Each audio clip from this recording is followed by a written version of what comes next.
Okay, hey, my name is Bob Carlisle. I'm a 1974 graduate of Bauxite High School, and left high school and went to Henderson State University, where I got my Bachelor of Science degree. It was a degree in chemistry, and then from there applied to dental school and attended University of Tennessee Center for the Health Science Centers, the College of Dentistry, and graduated there in 1982. And from there I came back to bauxite. So I have a little bauxite connection here, and I was asked to present a dissertation, I guess, on how bauxite helps solve a mystery.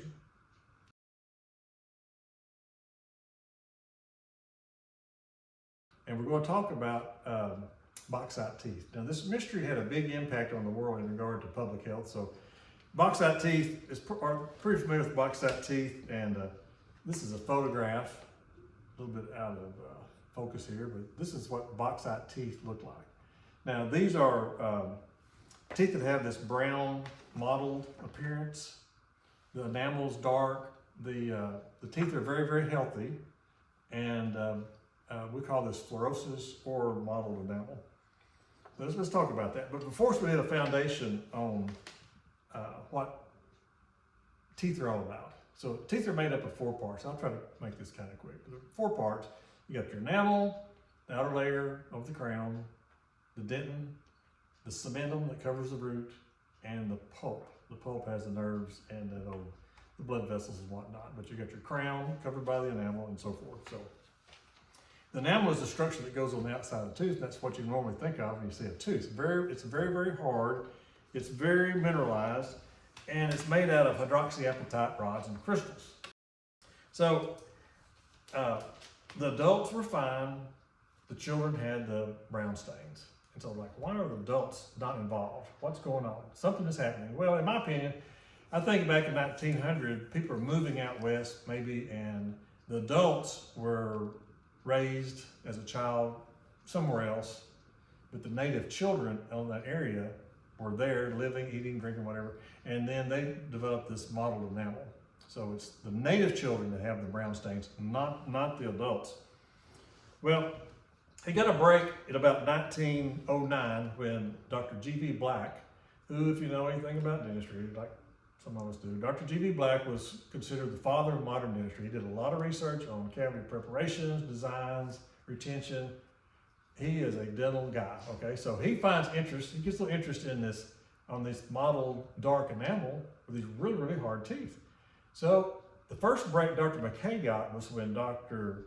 G.V. Black came to Colorado Springs just to look, because he said there's no way this has not been reported into the dental literature. Well, it hadn't been reported. So he goes out there and he's just amazed of these hard teeth, but these kids with these brown, this look right here on their teeth, terrible.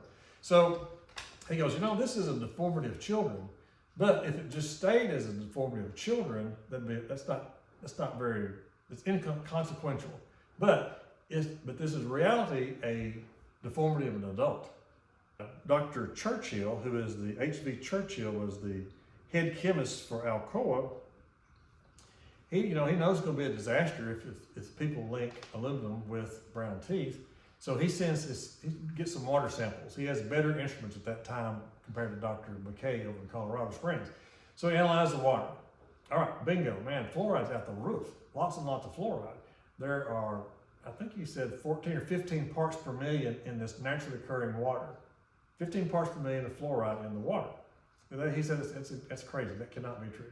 They redid the water test, sent it back again. I don't know where the lab was, but anyway, it returned 15 parts per million. So there we go, that the problem is definitely in the water. So, but also with this study, he did recognize that even though the teeth are brown, they're very, very hard. They're very, very hard. Now, some of you guys, well, okay, I've got spot on my tooth. It's not hard. You have a cavity.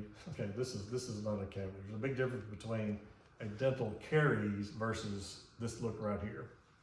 Okay, well, let's go ahead a little bit forward about how bauxite teeth and water and fluoride became such a big deal. Well, there's another doctor, Dr. Trinley Dean.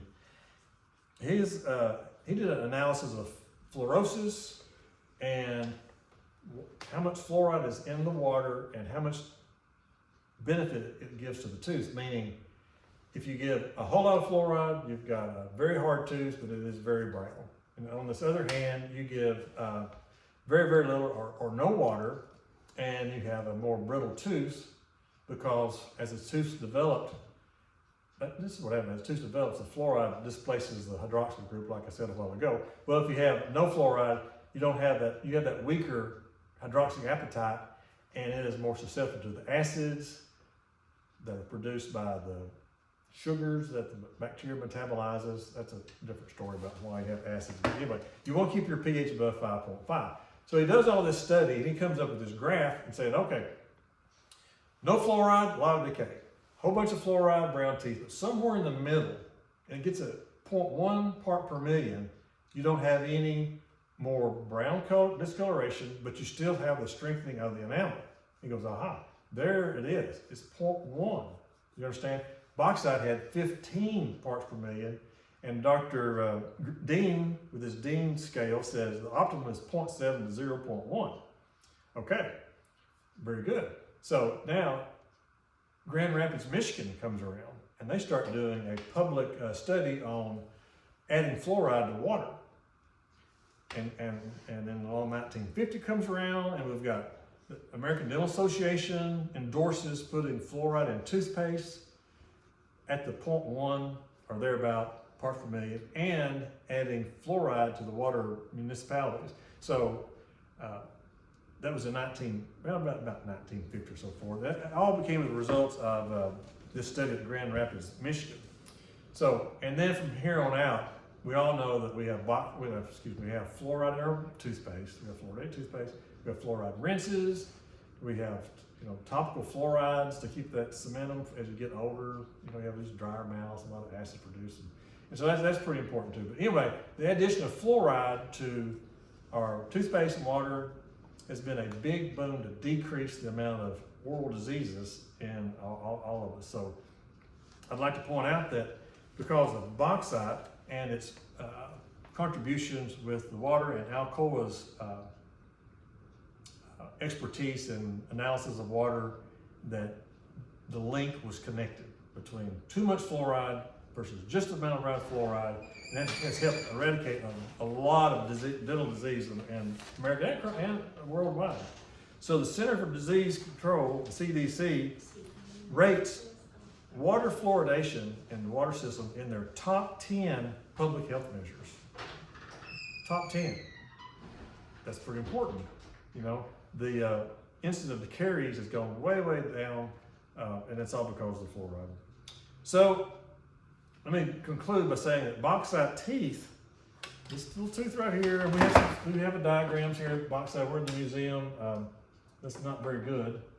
I've had the opportunity to remove some bauxite teeth before, and probably no other dentist around here is going to have that opportunity anymore, because you don't get the fluorosis as you age. It's only when the tooth is developing, when those ameloblasts are laying down the hydroxyapatite, converted fluoroapatite, like I said. Anyway, so bauxite teeth, with this research by Alcoa, has really helped the CDC and their contribution to overall public health in regard to dental disease.